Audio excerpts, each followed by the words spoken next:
On a January morning in rural Sweden, a woman steps out of her front door before the sun has had any intention of rising. The thermometer on the wall reads -18. The snow is so deep it covers the bottom third of the fence posts. She walks across the yard, her boots breaking through a crust of ice with every step, and disappears into the woodshed. A few minutes later, smoke begins curling from the chimney. The smell of burning birch drifts across the white fields. Inside, a kettle goes on. Coffee begins to brew. This is not a museum reconstruction. This is not a weekend hobby. This is Tuesday. Sweden is one of the most modern countries on earth.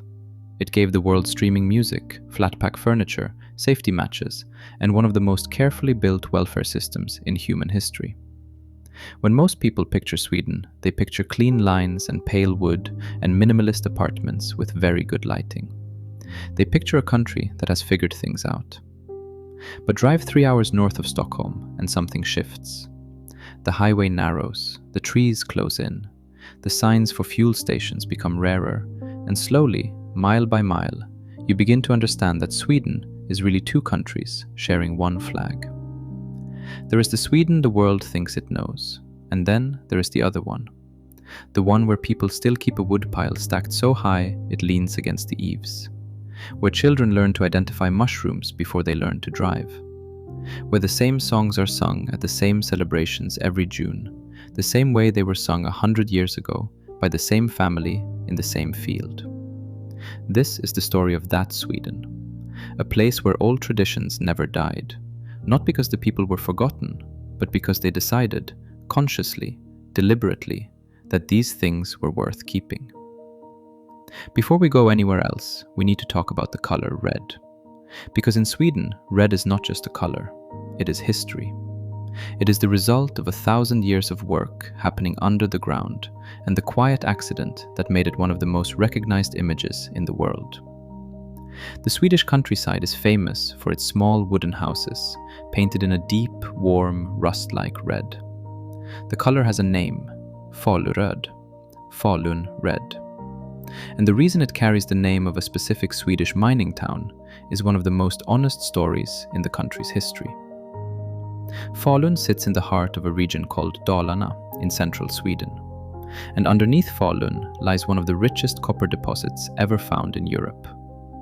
For roughly 1,000 years, miners dug into that mountain and pulled out copper that funded Swedish kings, built a Swedish empire during the 1600s, and at its peak supplied about 2/3 of all the copper used across Europe. The wealth it produced was enormous, but copper mining is a messy business. It leaves behind tremendous amounts of waste material, and when craftsmen and workers began experimenting with those leftover byproducts, mainly iron oxide and copper sulfate, they found something useful. Mixed with linseed oil and rye flour, those mining leftovers produced a thick, rust-colored paint. It was cheap enough for a farmer to afford. It sealed wood against moisture. It protected against rot. And when it dried, it turned that deep, warm, unmistakable shade of red that Swedish houses have worn ever since. Farmers spread it across their barns and homes. Fishermen painted their boathouses with it. Craftsmen and innkeepers in parish churches. All of them, because it worked and it cost almost nothing. The same logic painted Norway's fishing cabins red. The same logic painted the storage barns of rural Finland. But in Sweden, the color stuck so completely to the national identity that today a red wooden house against a backdrop of white snow is as Swedish as anything can be. Every postcard, every travel photo, every calendar sold in Stockholm's tourist shops shows those red houses. And it all started with the waste pile of a copper mine and a group of workers who decided not to throw it away. If you want to understand Swedish culture, and not just the surface of it, you need to learn one word: fika. It sounds simple. It means stopping for coffee and something sweet, a cinnamon bun, a piece of cardamom cake, a few cookies on a plate. In and out in 20 minutes. That is what it sounds like from the outside, but anyone who has spent real time in Sweden will tell you that fika is not about the coffee. The coffee is just a reason to stop. What fika is actually about is what happens between the people sitting around that cup. In Swedish workplaces, fika happens twice a day, once in the morning and once in the afternoon. It is not optional. It is not something you do at your desk while reading emails. You stop what you are doing, you sit with the people around you. You talk about the weather, about what you did on the weekend, about your neighbor's new dog, about nothing important and about everything important. Because in Sweden, the line between those two categories is much thinner than in a lot of other places. In the countryside, fika is even more embedded in the day than it is in any city office. When a neighbor arrives, you make fika before you find out why they came. When the weather turns bad and the morning's outdoor work has to stop, you come inside and make fika. When a long job in the barn is finished, fika marks the end of it. It is the punctuation of the rural Swedish day, the moment when the work pauses and the people in the room remember that they are people, not just hands with jobs to do. Sweden ranks among the highest coffee-consuming countries in the world. The average Swede drinks more coffee per year than citizens of almost any other country on the planet. And in the countryside, where the nearest proper cafe might be an hour's drive away, the tradition of baking your own cinnamon buns and your own crisp bread is still very much alive. The smell of a farmhouse kitchen on a cold winter morning, cardamom and cinnamon, and something yeasty rising in the oven, is one of the most specifically Swedish things you can experience anywhere. And it is almost entirely free, which is also a very Swedish thing. Here is something about Sweden that sounds like it was made up until you test it yourself. Every mountain, every forest, every riverbank, every lake shore that is not actively being farmed, all of it is open to you. Not just to Swedish citizens, to everyone. A visitor from any country in the world can walk into a Swedish forest, pitch a tent for a night, pick berries from the bushes, swim in the lake, and do all of this without asking a single person for permission. This is called allemansrätten, every man's right, and it is written into Swedish law. The rules are minimal. Do not damage crops, do not disturb nesting birds, do not set up camp directly next to someone's house, do not light open fires during dry seasons. Beyond those common sense limits, the land is open to you. The owner cannot fence off the view. The owner cannot charge you for walking through the trees. Nature belongs to the person passing through it just as much as to the person who owns the paper. In the Swedish countryside, this shapes everything. The forests are not outside of daily life. They are part of it, the way a kitchen or a backyard is part of it. When September arrives and the birch trees turn golden at the edges and the mornings begin to smell of frost, Swedish families disappear into the woods. They come with baskets and buckets and children who already know which mushrooms are safe and which ones look safe but are not. Grandmothers navigate to spots they have visited for 40 years, paths pressed into the moss by decades of the same footsteps along the same route to the same clearing. The cloudberry is the prize of all prizes in Swedish foraging. It grows in the bogs and wetlands of northern Sweden, producing a small amber-colored fruit that is difficult to cultivate commercially and impossible to find in most supermarkets.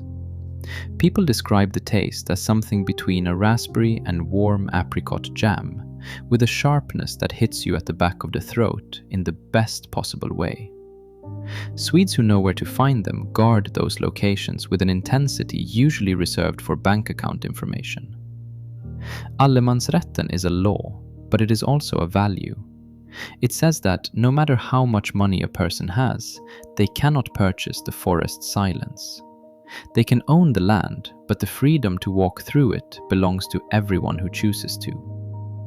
In a world where more and more space is being fenced off, labeled private, turned into something you must pay to access, that idea feels less like a legal technicality and more like a quiet act of resistance. There is one moment of the year when every Swede, no matter how modern, no matter how connected to cities and technology and the 21st century, turns the clock all the way back. Midsommar falls in late June, around the summer solstice.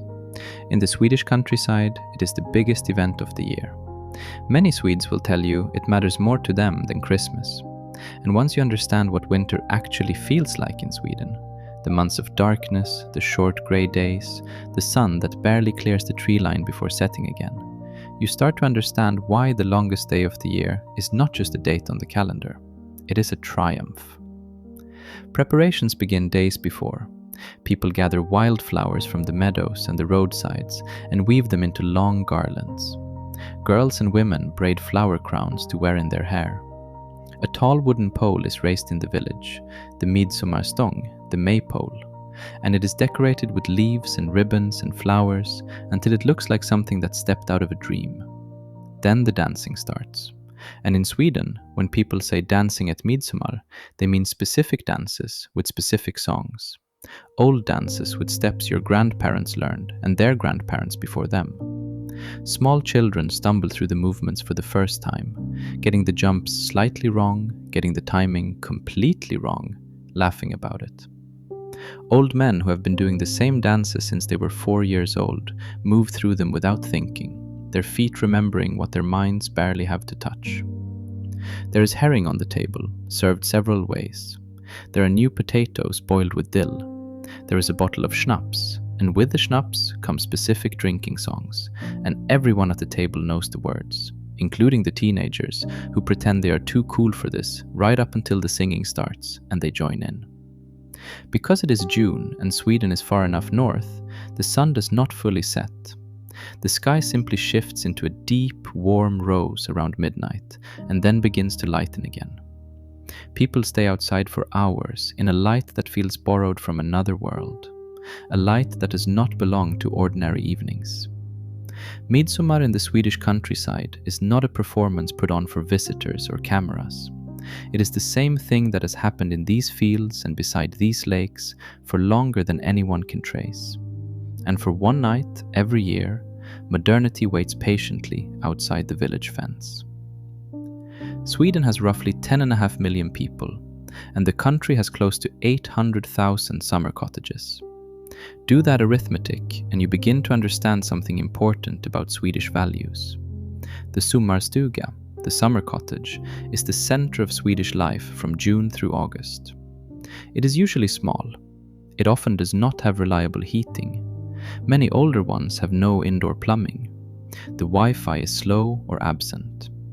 The beds carry the particular damp smell of a place that is closed up for most of the year and reopened with ceremony every June. And Swedish people love these places with a loyalty that is almost impossible to explain to someone who did not grow up with one. The typical sommarstuga sits beside a lake. There is a small wooden dock where people swim every morning without hesitation, even when the water is cold enough to make your chest lock up the moment you step in. There is a rowing boat. There is, very likely, an outhouse. There is definitely a sauna, because in Sweden, the sauna is not a luxury. It is a weekly ritual that has the same status as eating dinner or sleeping. The sauna ritual in the Swedish countryside follows a pattern. You heat the wood-burning stove until the small room is almost unbearably hot.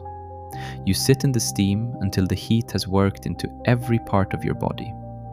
Then you go outside and jump into the lake.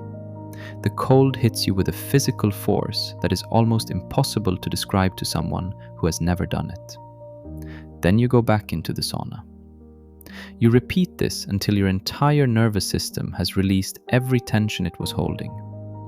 Then you sit on the dock in your towel and watch the evening light move across the water and feel completely, specifically, entirely at peace.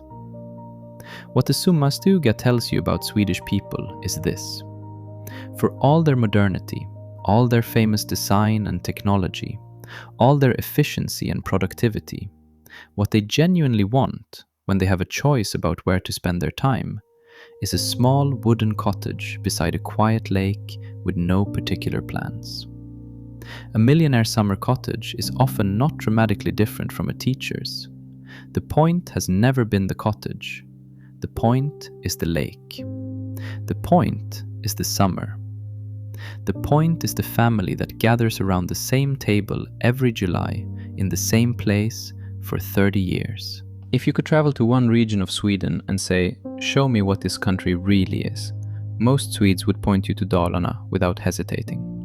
Dalarna sits in central Sweden, where the forests grow thick and the lakes multiply beyond counting.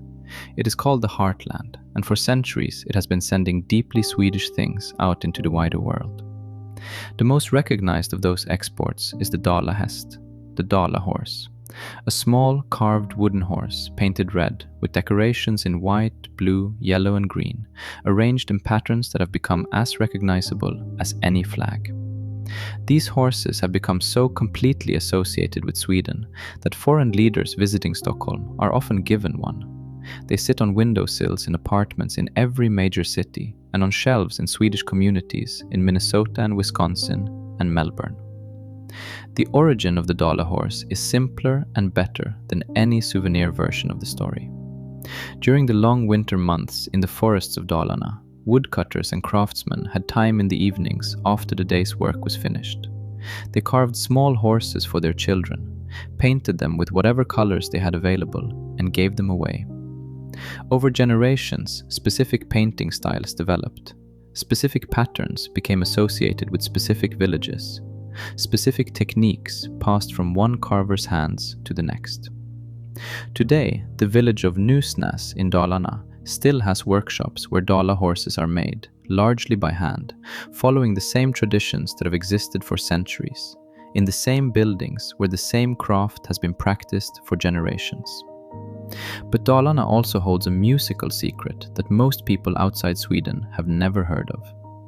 It is called the nyckelharpa, which translates directly as key fiddle. It looks something like a cross between a violin and an old mechanical instrument called a hurdy-gurdy. Along the neck runs a row of small wooden keys. When you press a key and draw the bow across the strings, the pitch changes. The sound it produces is unlike any other instrument in the world. It sits somewhere between a fiddle and a cello, warm and slightly haunting, a sound that seems to belong to winter evenings and pine forests and firelight. The nyckelharpa has been played in Sweden for over 600 years. In the 20th century, it nearly disappeared. It was old-fashioned. The young people had moved to guitars. The workshops making the instruments were closing one by one. But musicians in Dalarna refused to let it go. They began teaching it again in schools. They organized festivals. They recorded albums that carried the sound to audiences who had never heard it. The instrument slowly came back. In 2013, UNESCO recognized the nyckelharpa as an intangible cultural heritage of humanity.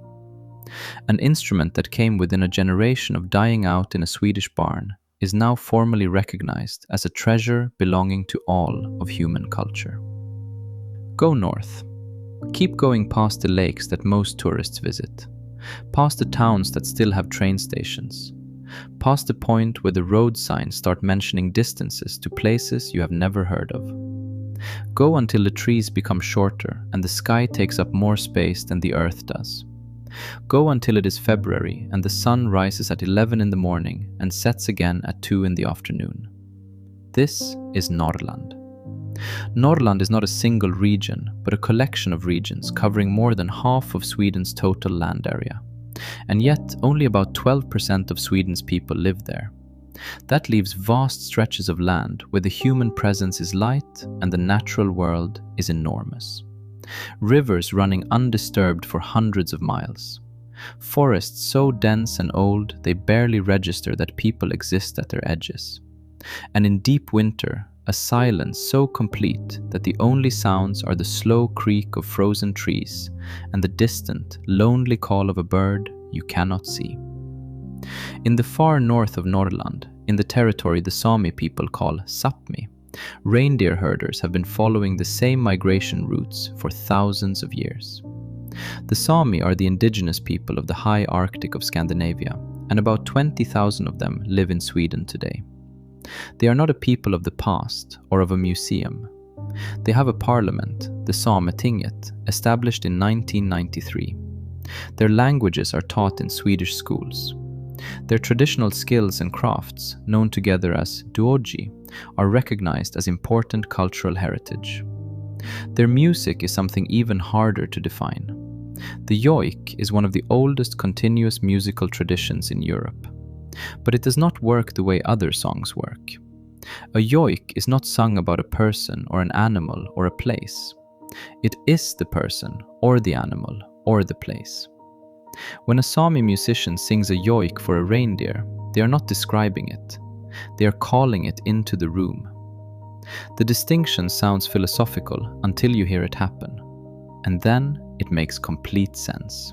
For over a century, the Swedish government tried to erase Sami language and culture, banning the language in schools and renaming people against their will. That policy is now taught honestly in the same classrooms where the language was once forbidden. The reckoning has been slow and incomplete, but the yoik is still being sung.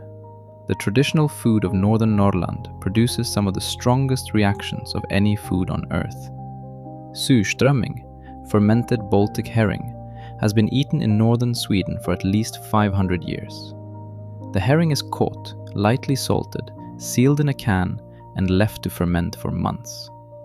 The result is a smell that has caused some airlines to ban the product from their flights, that has led several countries to restrict its transport, and that produces in first-time observers a reaction ranging from confusion to genuine alarm. And yet in the villages of Norrland, every late summer, families gather outside specifically, as both tradition and practicality demand, to open a can of surströmming together. They eat it with flatbread, raw onion, sour cream, and cold potatoes. And they will tell you without a hint of apology that it is delicious. This is the most important thing Norrland can teach any outsider. What a culture loves and what an outsider cannot imagine tolerating are often the exact same thing. What makes you feel at home is partly learned and partly inherited, and you cannot fully separate the two. In the region of Hälsingland in east-central Sweden, there are 7 farmhouses that do not look like farmhouses. From the outside, they are large, well-kept wooden structures in a green countryside. Ordinary enough. But step through the door of one and your eyes take a moment to adjust. Not to the light, to the decoration. Painted ceilings, murals covering every surface from floor to ceiling. Decorative panels in brilliant colors. Carved furniture. Painted floors in geometric patterns so intricate they seem to move when you stare at them. The rooms used for celebrations, called festive rooms, are among the most richly decorated interiors ever created by farming people anywhere in the world. In 2012, UNESCO added the Hälsingland farmhouses to its World Heritage List. The story of how these interiors came to exist is rooted in a particular moment in Swedish history. During the 18th and 19th centuries, the farmers of Hälsingland grew wealthy from growing flax and selling the linen produced from it. They were not aristocrats. They were not merchants in a city or nobles with titles. They were farmers. But they had money, and they had something to say with it. When a wedding came, or a major community gathering, or a seasonal celebration, these farmers wanted their homes to look extraordinary. They hired traveling artists who moved from farmhouse to farmhouse across the region. These painters brought techniques and imagery from other parts of Sweden and from neighboring countries, mixed them with local folk traditions, and produced something that existed nowhere else. Biblical scenes painted with the same brush that painted folktales. Flowers climbing walls in colors so vivid they still appear almost fresh 2 centuries later. What the Hälsingland farmhouses say about the people who commissioned them is something worth carrying with you. These were working people who knew bad harvests and cold winters and the particular exhaustion of physical labor in a difficult climate. And they decided that beauty was worth spending money on. That a painted ceiling in a room open only for the most important occasions of a life, weddings, baptisms, community celebrations, was a completely reasonable investment. That the life you are living right now deserves to look magnificent, even if no one beyond the village will ever see it.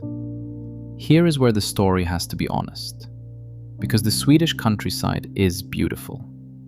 The red houses and the frozen lakes and the mushroom baskets and the nyckelharpa are all real. But the countryside also has a problem, and it has been quietly growing for decades. The young people leave. They have been leaving since the Industrial Revolution pulled factory wages higher than any farm could match. And in many parts of rural Sweden, especially deep into Norrland, the leaving has never really stopped. In villages across the north, schools have closed because there are not enough children enrolled to justify keeping them open. Shops have shut because there are not enough customers. Hospitals have become clinics, and clinics have become a number you call. The nearest emergency room might be an hour's drive through snow, which in January in Norrland is not a small detail. The nearest grocery store for some communities is 2 towns away. The people who remain are often older. They are the ones who built their lives here, who have family graves in the churchyard and the house their parents built, and the neighbor who has borrowed the same chainsaw every spring since 1991. They stay because this is home, and home does not stop being home because the school closed and the population dropped. But here is something also true. In communities that have faced hard winters and long distances and limited resources for their entire existence, people learn to solve problems with what they have. When the cooperative shop closed in one small Norrland village, the residents simply started their own. They pooled money, ordered stock, divided up the shifts. When the public bus service was cut, neighbors organized their own arrangement. The self-reliance that kept Swedish farmers alive through centuries of isolation has not gone anywhere. It has simply found new problems to apply itself to. But the population statistics do not tell the full story. Because quietly, without much announcement, some people are coming back. Not in large numbers, not a wave you can see from far away. More like a current moving gently in the opposite direction from the one everyone assumed was permanent. People who left for Stockholm or Gothenburg at 22, built a career, found a partner, and one day looked around at their apartment and their commute and their parking fees and thought, this cannot be the whole of it.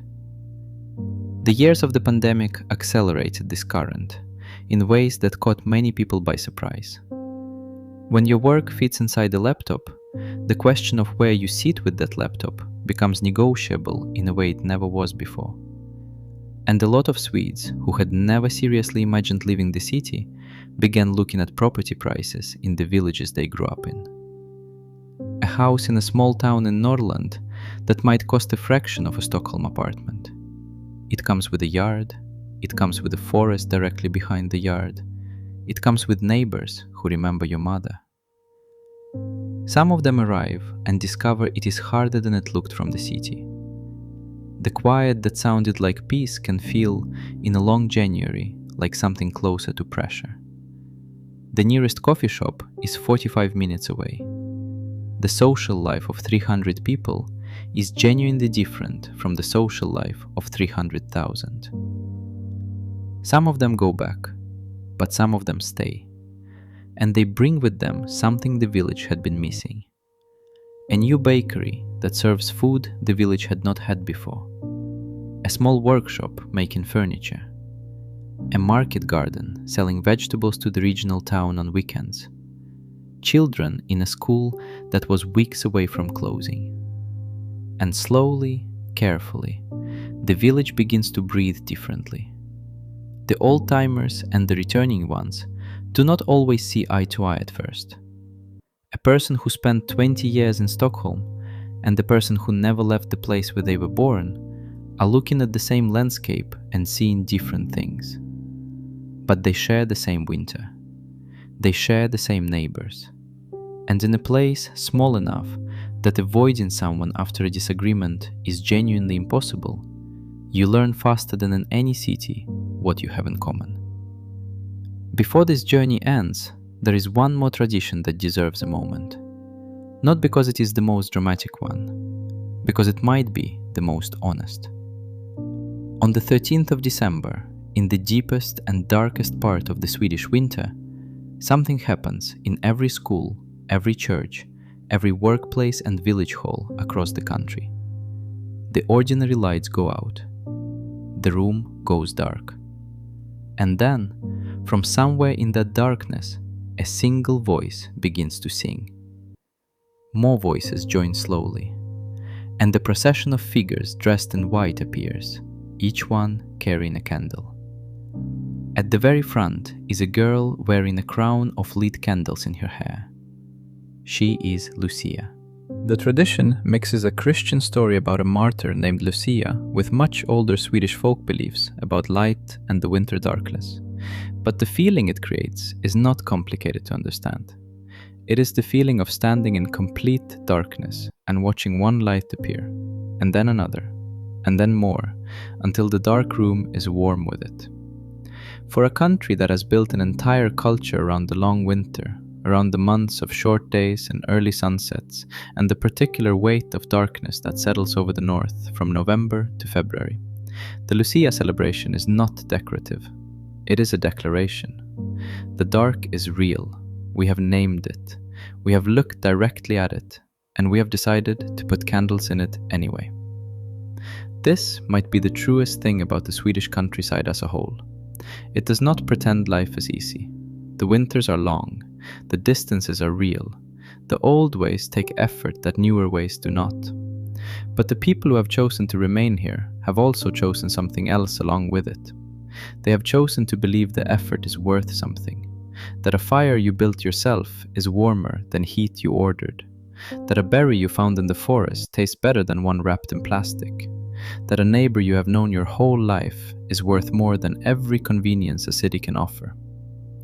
Drive back out of the countryside now, back toward the highway and the city and the modern world waiting on the other side of the tree line. Watch the forest thin out. Watch the red houses become fewer.